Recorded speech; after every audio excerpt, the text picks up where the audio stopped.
ایک مرتبہ حضرت سلطان محمود غزنوی رحمۃ اللہ علیہ اپنے سپاہیوں کے ساتھ جنگل سے گزر رہے تھے کہ اچانک جنگل کے راستے سے بھٹک گئے۔ سلطان جنگل میں راستہ تلاش کرنے میں سرگرداں تھے کہ اچانک ان کی نظر ایک ہندو شہزادی پر پڑی جو اپنی کنیز کے ساتھ شکار پر آئی ہوئی تھی۔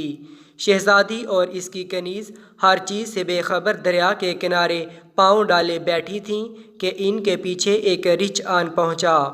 اس وقت تک کہ سلطان کا تیر رچھ کے حلق سے آر پار ہوتا، وہ رچھ شہزادی کی کنیز کو ضرب دے چکا تھا۔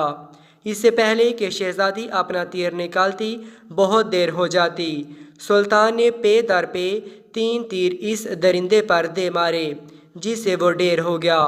شہزادی کو یہ جاننے میں ذرا بھی مشکل نہ ہوئی کہ اس قسم کی بہادری اور مہارت کا مظاہرہ کوئی سپہ سالار ہی کر سکتا ہے۔ شہزادی سلطان کی طرف متوجہ ہوئی، اس کا شکریہ ادا کیا اور اپنا تعارف کرواتے ہوئے بولی، میرا نام سمرتی ہے اور میں جے پور کے راجا کی بیٹی ہوں۔ میری جان بچانے کا شکریہ۔ ویسے تم ہماری فوج کے سپاہی نہیں لگتے، کہاں سے تعلق ہے تمہارا؟